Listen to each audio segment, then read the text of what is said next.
July August গণহত্যা মামলায় আন্তর্জাতিক অপরাধ ট্রাইব্যুনালে হাজির করা হয়েছে সাবেক মন্ত্রী উপদেষ্টা সহ ১৬ আসামিকে।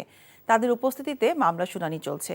সকালে ৩টি প্রিজন ভ্যানে সাবেক মন্ত্রী আনিসুল হক, দীপুমণি, রাশেদ খান মেনন, হাসানুল হক ইনু, শাহজাহান খান, আব্দুর রাজ্জাক, শেখ হাসিনার সাবেক উপদেষ্টা সালমান এফ রহমান, সাবেক বিচারপতি শামসুদ্দিন চৌধুরী মানিক, সাবেক স্বরাষ্ট্র সচিব জাহাঙ্গীর আলম সহ ১৬ জনকে আদালতে আনা হয়।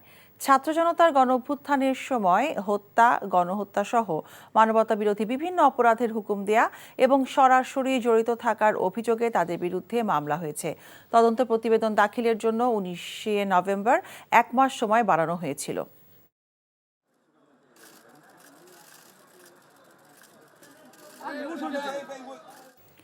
আন্তর্জাতিক অপরাধ ট্রাইব্যুনালে আছেন আমাদের সহকর্মী নিয়ামুল আজিজ সাদেক। আমরা সরাসরি তার সাথে যোগাযোগ করছি। সাদেক, অপরাধীদের তো আমরা জেনেছি যে আদালতে হাজির করা হয়েছে, তো আপনার কাছে এই বিষয়ে সবশেষ কি তথ্য আছে? মিতা, সর্বশেষ তথ্য হচ্ছে আপনাকে যেটি আগে জানিয়েছিলাম, তাদেরকে নিয়ে আসা হয়েছিল কিছুক্ষণ আগে। সেই কার্যক্রম শুরু হয়েছে।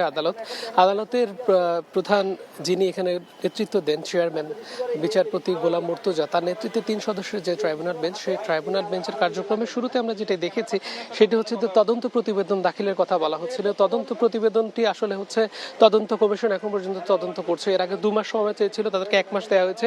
আজকে কিছুক্ষণ আগে তারা আরো 2 মাস সময় চেয়েছে, তাদের 2 মাসের সময় দেওয়া হয়েছে। তার মানে হচ্ছে আগামী 18 ফেব্রুয়ারি পরবর্তী শুনানি শুরু হবে। এর মধ্যে বেশ কিছু শুনানি হয়েছে, আপনাকে জানিয়ে রাখি।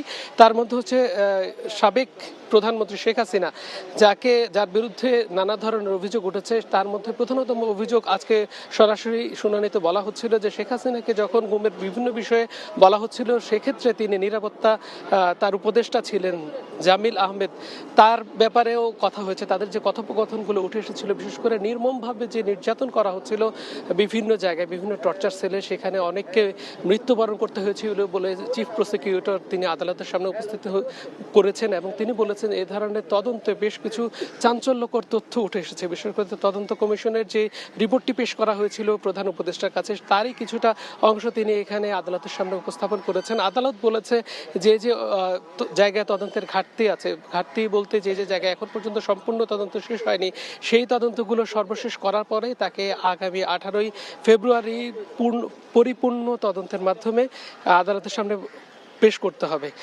চিফ প্রসিকিউটর আরেকটি বিষয় তিনি বলছেন যে তদন্তের মাধ্যমে যে বিষয়টি তারা সন্দেহাতীতভাবে প্রমাণিত হয়েছে, সেটি হচ্ছে শেখ হাসিনা ছিলেন আসলে প্রত্যেকটা বিষয়ের মাস্টার মাইন্ড এবং নিউক্লিয়াস। তিনি নির্দেশ দিয়েছিলেন।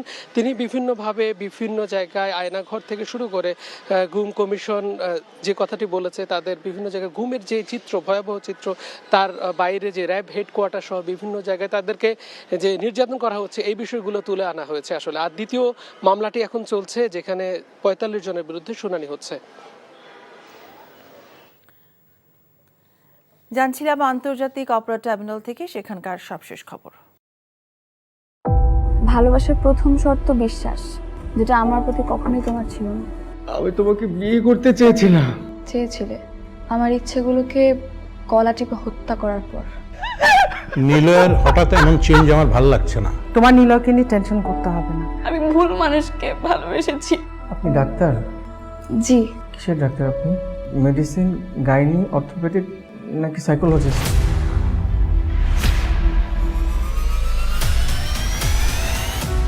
ভাইয়া খুব ইন্ট্রোভার্ট।